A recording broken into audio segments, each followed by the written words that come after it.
It was like that, boom, really loud. It sounded like a bomb. Shook my whole house. A frightening explosion at a furniture store blasted the building to shreds and caused evacuations all over town. Tonight, 2 workers may be missing in that rubble, and rescuers are scrambling to find them. Good evening, and thank you for joining us. The owner of the William Frank's furniture store is in the hospital right now, and a secondary gas leak caused a new round of evacuations in the city of Wayne. Action News was first to report this story this morning. Our Team 7 coverage begins live with Action News reporter Bill Proctor. Bill?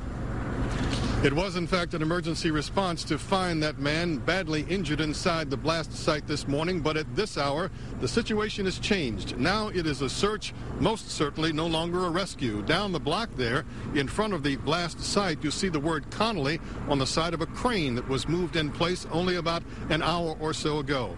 What that crane is needed for is to lift the roof and other very heavy debris that for the moment is preventing, or at least making very difficult, the search for 2 people, employees of the Frank's Furniture Store, that were probably left inside. That's because the man who was rescued from that building said that 2 of his employees were in there before he was taken away in an emergency situation. Of course, this was a blast site that shook a very wide area downriver. It was like a bomb. That's what I thought it was. Incredibly, Lisa and her family live about a mile east of the furniture store that was demolished by a natural gas explosion around 9 o'clock this morning, where the roof collapsed from the power and magnitude of the blast. Owner Paul Franks was inside at the time, suffered injuries but survived. He was rushed to UM's Hospital Center in Ann Arbor. Glass in nearby businesses and homes was shattered, and people were evacuated just about an hour after the initial blast, when Consumers Power tests indicated gas accumulations in other buildings nearby. The person driving this SUV was injured and hospitalized after the vehicle was caught in the blast as it drove past the store.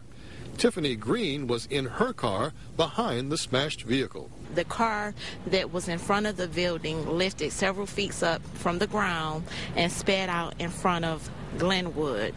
I noticed that the windows from the impact to that car, the windows were gone out of the car. And we're very sad to see that happen because we've been here since we were kids. And to see that get down like that is very sad. It's terrible. It's terrible. I hope everybody's okay. From Chopper 7, you can see that's a very broad search area that's underway. They have put some very bright lights in place out in front of the collapsed roof and other debris. It's been a very difficult time today for a number of experts who have used dogs and have tried to get inside. They're still worried about the positioning of that roof and some of the debris that still is in the way. They could be at this all night trying to find the 2 people that they believe are still inside their bodies.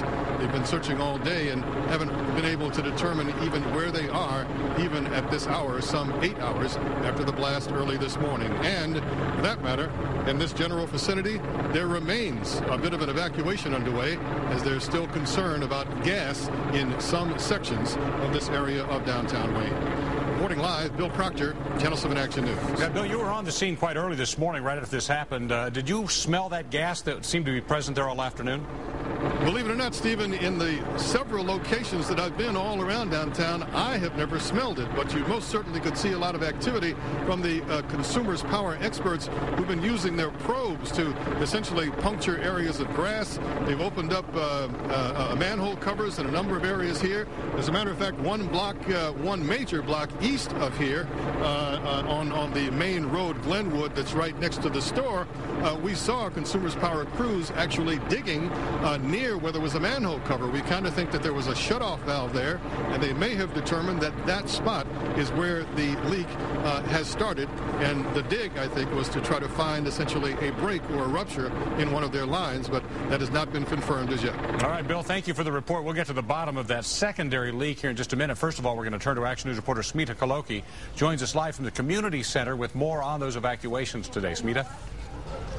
Well, Stephen, we are being told by city leaders that they are putting every possible resource towards getting life back to normal here, but it will be a slow go. And crews we're being told that crews are going to work throughout the night until they are able to find those 2 people. But this is a slow process because of the way that this roof has collapsed. It's created some void spaces, which means that firefighters and investigators can get in between there and try to look for these people, but they have to move bricks hand by hand. Now, this process was also slowed down earlier today by that second gas leak that you mentioned. It led to more evacuations in this area. Now, we are told that some of that gas leaked into the sewers and then traveled southbound, which meant that the city hall also had to be evacuated, and those staffers were brought here to the warming center, to the community center, so that they could continue on with their work. Now, this has also created some problems for businesses and homes. Roughly 20 homes were evacuated in this area. They're also here at the warming center, are being taken care of. Guys, they're getting some food at this moment, and we are told that it could be 6 to 8 hours, however, before they are able to go home. But there is a process in place, and here's what some of the investigators had to say about it. We believe that the potential problem has been resolved, and they will now go through each individual home to check for any gas that may be inside of homes, anything like that. And once we are confident that those homes are clear for them to be able to return to, at that point, then we'll allow residents back into their homes. We're hoping within 6 to 8 hours people will be able to return to their homes. But again, as was previously said, you're going to have to be accompanied by a Consumers Energy employee. We'll walk you in, make sure there's no presence of gas in your home, help make sure that all your appliances are relit. And because of that second gas leak, or rather the first gas leak, because of the impact of that, many of the windows of the neighboring businesses were knocked out. But because of the second gas leak, they have not been able to go back and board those up. So tonight, the police will be guarding these businesses to make sure that no one who shouldn't be in there doesn't get in there. And of course, there is a number that is available in case people have any questions about where to go or what sort of resources are available to them. That number is 734-721-7400. Again, that number is 734-721-7100 or 7400 rather. So, Stephen, clearly people out here are being pretty patient about how things are working out, but they are eager to get back home. I can imagine. Smita, thank you so very much. We'll keep an eye on this story tonight as people are finally allowed to get back into their home. Now, this explosion happened incredibly as crews for Consumers Energy were actually in the area looking for a reported gas leak. They were investigating a report from someone who smelled gas. Action News reporter Kimberly Craig has that part of the story tonight from Wayne. The thing is still full of gas. Is afraid of another explosion. Please take your car. Not long after the explosion, police were telling people to get back, fearing natural gas was filling up in the building next door to what was left of Frank's Furniture. The natural gas explosion rocked neighborhoods near and far away in other cities. And all of a sudden I heard a big blast. My screen door flew open, all the car alarms went off. I thought I was shot. I was at home. I thought my wife had slammed the door, and I said, no way, it'd shake the house.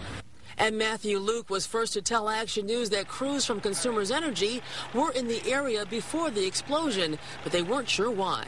Consumers Energy had been about since about 6 o'clock this morning, 3 vehicles circling our neighborhood. So in the same area, right? In the same area. So we're thinking they were looking for this leak. A spokesperson for Consumers Energy says that around 6 a.m. this morning, they did get a call from someone about 2 blocks away from Frank's Furniture calling in to report the smell of gas, and their crews were in the area when the explosion happened. And then all of a sudden this blew up, and they were already here. And Deborah, what can you tell us about how all this started early this morning? Early this morning, we did receive a possible gas leak call on a street about 2 blocks from the actual explosion site. Our employee had responded, was in the act of investigating that leak when the explosion at Frank's Furniture occurred. Consumers Energy will now conduct a full investigation into what went wrong. In Wayne, Kimberly Craig, Channel 7 Action News. All right, Kim, thank you for that. The owner of the furniture store, definitely an icon in the community, was pulled from the rubble shortly after that explosion and rushed to the University of Michigan's trauma burn unit. Action News reporter Brandon Trutling joins us live from U of M tonight in Ann Arbor with more on this one. Brandon? Well, Stephen, we understand he is currently in critical condition. Burn reports suggest over as much as 60% of his body. Now, he is certainly loved, evident by the sheer number of family members that are here, including his daughter. We also understand that he has a son that is currently serving our country overseas, but his son, we understand, has been made aware of what has happened. Also, to tell you a little bit about Mr. Franks, he is very much a respected businessman, as you'll hear. It's one of the jewels in the city of Wayne. We have high-quality businesses in the city of Wayne. I could mention a lot of them, but Frank's Furniture stand up among the top businesses in the city. We're very proud. It'll attract people from outside the city. And Mr. Paul Frank, he's not only a businessman in the community, he's a very involved in the community. He served on the Downtown Development Authority. Now we understand he was alert as he was being brought over here, actually trying to direct emergency responders to 2 other people believed to be inside the building at the time of the explosion. Again, he is currently listed in critical condition. As we find out more, of course, we're going to pass that information along. Reporting live from Ann Arbor, Brandon Trutling, Channel 7 Action News. All right, we'll check back in on his condition later on this evening. Thank you very much for that report. The Salvation Army's Emergency Disaster Services team is on hand, as you'd expect them to be, to provide support to rescue workers on the scene of that explosion. Salvation Army has set up a mobile canteen to provide food and water for emergency workers still searching for those 2 people believed to be trapped in the rubble. Action News has learned more about the team searching through the rubble right now. The Western Wayne County Urban Search and Rescue Team was first on the scene. There are 31 members on that team. Another crew is from the Oakland County Search and Rescue Team. There are 17 members working on that team.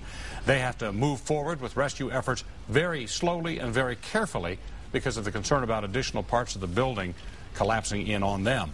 Now, that store is very popular among customers who lived in the area for years. We spoke to one woman who knows the store owner, Paul Franks, and his family well. She was stunned to see the damage and shared her thoughts this afternoon with Action News. We've lived in Wayne since 1967, and we've bought all of our furniture there over the years. We know his dad originally, and then Paul took over the business, and they would come up to the house if something needed repair, and just a nice family business.